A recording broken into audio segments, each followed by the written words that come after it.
بسم اللہ الرحمن الرحیم۔ انتہائی معزز و محتشم معزز سامعین ذی احتشام، آج اللہ رب العالمین کے فضل سے، اس کی بے پایاں رحمتوں سے رمضان المبارک کے تیسرے عشرے کے حوالے سے چند چیزیں میں آپ سامعین کی خدمت میں گوش گزار کرنے کی سعادت حاصل کر رہا ہوں۔ شعب الایمان البہقی میں حضور تاجدار کائنات صلی اللہ علیہ وآلہ وسلم کا جو فرمان عالی شان موجود ہے اور زبان زد عام ہے، سرکار دو جہاں صلی اللہ علیہ وآلہ وسلم نے ارشاد فرمایا، اولہ رحمت و اوسطہ مغفرت و آخرہ عتق من النار و آخرہ عتق من النار، کہ رمضان المبارک کا جو آخری عشرہ ہے، آخری 10 دن، یہ دوزخ کی آگ سے آزادی کا پروانہ لیے ہوئے ہے۔ سبحان اللہ، بڑی فضیلت آپ صلی اللہ علیہ وآلہ وسلم نے بیان فرمائی اس آخری عشرے کی۔ اس کے علاوہ مزید میں آپ حضرات کی خدمت میں عرض کروں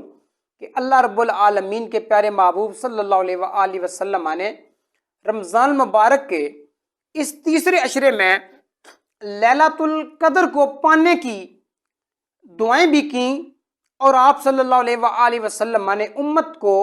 ترغیب دی اس خبر کے ساتھ جو اللہ رب العالمین نے اپنے پاک کلام میں عطا فرمائی، وہ یہ ہے کہ لیلۃ القدر خیر من الف شہر، کہ 1000 مہینوں سے افضل اور بہتر رات ہے لیلۃ القدر۔ حضرات گرامی یاد رکھیں، پہلی امتوں کی بڑی بڑی عمریں ہوا کرتی تھیں، امت محمدی صلی اللہ علیہ وآلہ وسلم کی شان یہ ہے کہ اللہ رب العالمین نے اسے لیلۃ القدر عطا فرمائی ہے، 1000 مہینوں سے افضل ایک رات جس کی عبادت سبحان اللہ ہمیں نصیب ہو جائے۔ اس کے بعد رمضان المبارک کے تیسرے عشرے میں اعتکاف، ایک مسنون عبادت جسے اللہ کے پیارے محبوب صلی اللہ علیہ وآلہ وسلم نے ہر سال اختیار کیا، جس طرح کہ ام المومنین سیدہ طیبہ طاہرہ عائشہ صدیقہ سلام اللہ علیہا آپ بیان فرماتی ہیں، کان النبی صلی اللہ علیہ وآلہ وسلم یا تاکف فی العشر الاواخر من رمضان، کہ اللہ کے پیارے محبوب صلی اللہ علیہ وآلہ وسلم رمضان مبارک کے آخری عشرے میں اعتکاف فرماتے، اور اس عمل کو آپ صلی اللہ علیہ وآلہ وسلم رفیق اعلیٰ سے ملاقات تک جاری و ساری رکھا۔ لہٰذا ایک لمبا عمل آپ صلی اللہ علیہ وآلہ وسلم کا اعتکاف کے حوالے سے موجود ہے، تو یہ عمل بھی عبادت کا اعلیٰ معیار جو عطا کیا گیا، یہ بھی رمضان مبارک کے اس آخری عشرے میں۔ سب سے پہلے عرض کیا کہ اس کی فضیلت کیا ہے، کہ دوزخ کی آگ سے آزادی کا پروانہ دلاتا ہے۔ اس کے بعد اس میں لیلۃ القدر ہے۔ نمبر 3، یہاں پر اعتکاف کا ایک موقع مل رہا ہے، بہت عظیم عبادت ہے جس سے اللہ کے بندے مسلمان متقین پرہیزگار مستفیض ہو رہے ہیں۔ اس کے بعد کثرت دعا اور استغفار ہے، یعنی اس مبارک عشرے میں زیادہ سے زیادہ اللہ رب العالمین سے توبہ اور استغفار کی جائے۔ استغفار کی کثرت اس عشرے کا خاصہ ہے، جس طرح کہ ام المومنین سیدہ عائشہ صدیقہ سلام اللہ علیہا آپ کی ایک روایت میں عرض کرتا ہوں، انہوں نے سوال کیا، یا رسول اللہ صلی اللہ علیہ وآلہ وسلم ان وافقت لیلۃ القدر فما اقول، کہ یا رسول اللہ صلی اللہ علیہ وآلہ وسلم اگر اللہ رب العالمین کے کرم و فضل سے مجھے لیلۃ القدر نصیب ہو جاتی ہے تو میں اس وقت کیا کہوں؟ قال قولی اللہم انک عفو تحب العفو فاعف عنی۔ آپ صلی اللہ علیہ وآلہ وسلم نے ارشاد فرمایا کہ اگر موافقت ہو جائے، لیلۃ القدر نصیب ہو جائے، تو پھر یہ دعا مانگو، اللہم انک عفو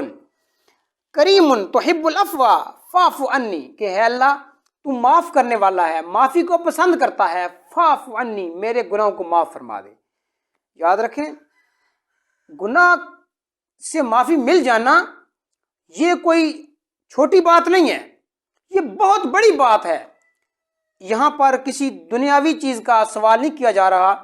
کوئی مادی منفیت کا یہاں پر سوال نہیں کیا جا رہا۔ اللہ کے محبوب ترغیب یہ دے رہے ہیں کہ اللہ رب العالمین کے ہاں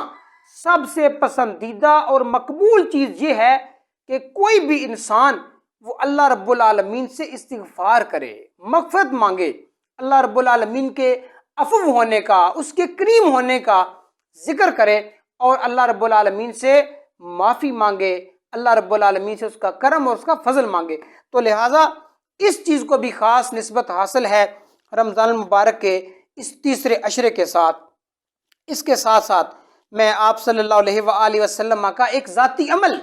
وہ آپ کے ساتھ شیئر کرتا ہوں۔ بخاری شریف اور مسلم شریف میں متفق علیہ طور پر یہ بیان کیا گیا ہے، کان النبی صلی اللہ علیہ وآلہ وسلم اذا دخل العشر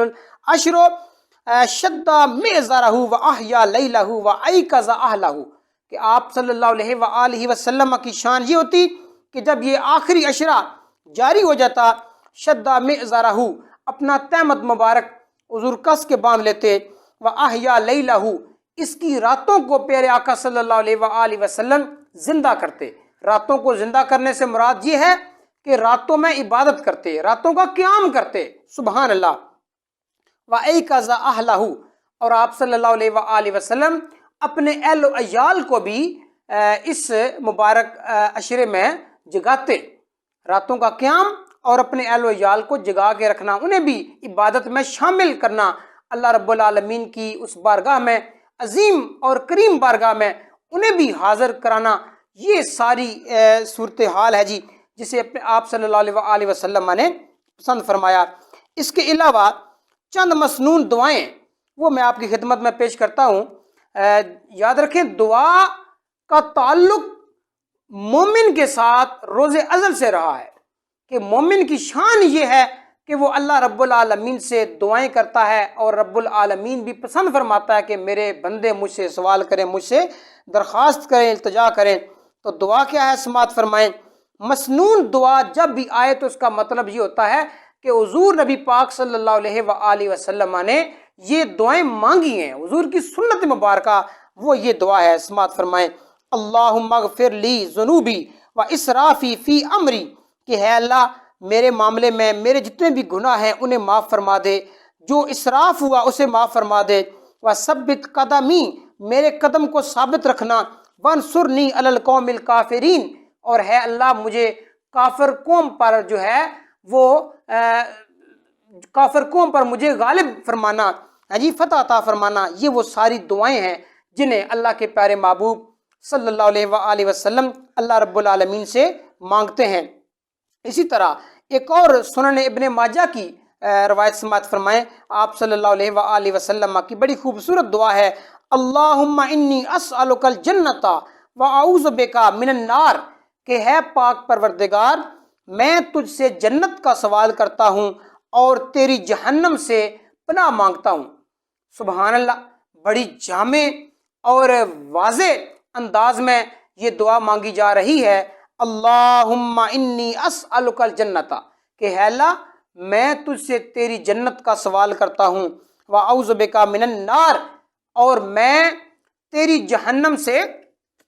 پناہ مانگتا ہوں۔ لہٰذا یہ ساری گفتگو کرنے کا مقصد اور مدعا یہی ہے کہ رمضان المبارک اپنی پوری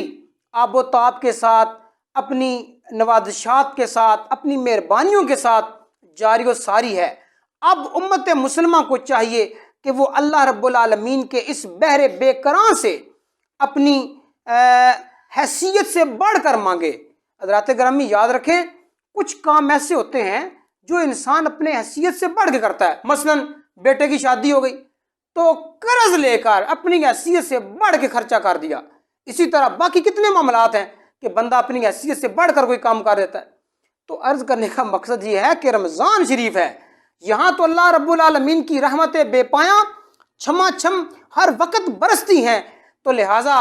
اس سے فوائد اور ثمرات حاصل کرنے کے لیے اپنی حیثیت سے بڑھ کر سے مراد یہی ہے کہ فرض نماز ادا ہو گئی، اس کے بعد نوافل، اس کے بعد باقی قرآن مقدس کی تلاوت ہے، دعائیں ہیں، استغفار ہے، یہ وہ ساری چیزیں انسان اپنے اوپر اگر لازم کر لے تو آپ یقین کریں گناہ کا، برائی کا آپ کے پاس ٹائم ہی نہیں بچے گا۔ مثلاً عصر کی نماز پڑھیں آپ ذرا، اس کے بعد آپ تھوڑا سا کر لیں، تلاوت کر لیں، تھوڑا ذکر کر لیں، اس کے بعد افطاری کی تیاری ہے، پھر ساتھ ہی مغرب کا انتظار ہے۔ تو اگر کوئی بندہ مومن یہ کام کر رہا ہے تو اس کے پاس کہاں ٹائم ہے کہ وہ کوئی گناہ کر سکے یا لغویات میں مشغول ہو سکے۔ اسی طرح مغرب کی نماز ہے، آپ نماز مغرب ادا کریں، سنن ادا کریں، نوافل ادا کریں، اس کے بعد اوابین کے نوافل پڑھیں، اس کے بعد قرآن مقدس کی تلاوت کریں، پھر کوئی کھانا وانا کچھ کر لیں، اس کے بعد جناب آپ تراویح کی تیاری شروع کر دیں، نماز عشاء کی تیاری شروع کر دیں، تو آپ کے پاس تو ٹائم ہی نہیں۔ تو لہٰذا شریعت مطہرہ کے جو احکام ہیں، جو شریعت مطہرہ کا ماشاءاللہ ایک پسندیدہ اور محبوب ترین شیڈول ہے، اگر اس کے مطابق کوئی بھی بندہ مومن اپنی زندگی گزارتا ہے تو وہ اللہ رب العالمین کے قریب اس طرح آتا ہے کہ اسے گناہ کرنے کا ٹائم ہی نہیں ملتا۔ سبحان اللہ، یہ اللہ رب العالمین کی شان ہے کہ پاک پروردگار عالم کی رحمت بے پایاں رمضان مبارک میں چھما چھم برستی ہیں، انوار و تجلیات کا اور اس کے نزول کا یہ سلسلہ سارا رمضان مبارک جاری و ساری رہتا ہے۔ لیکن دیکھیں نا، جب وقت اخیر آنے لگتا ہے نا تو اس وقت رحمتوں میں، برکتوں میں اضافہ ہو جاتا ہے، جی وہ بانٹنے میں اضافہ ہو جاتا ہے، بخشنے میں اضافہ ہو جاتا ہے۔ لہٰذا اس وقت خاص کر توجہ کریں اور اپنے وقت کو ضائع ہونے سے بچائیں، اور زیادہ سے زیادہ اللہ رب العالمین سے دعائیں مانگیں، اور اس آخری عشرے کو اپنے لیے مغفرت کا باعث بنا کر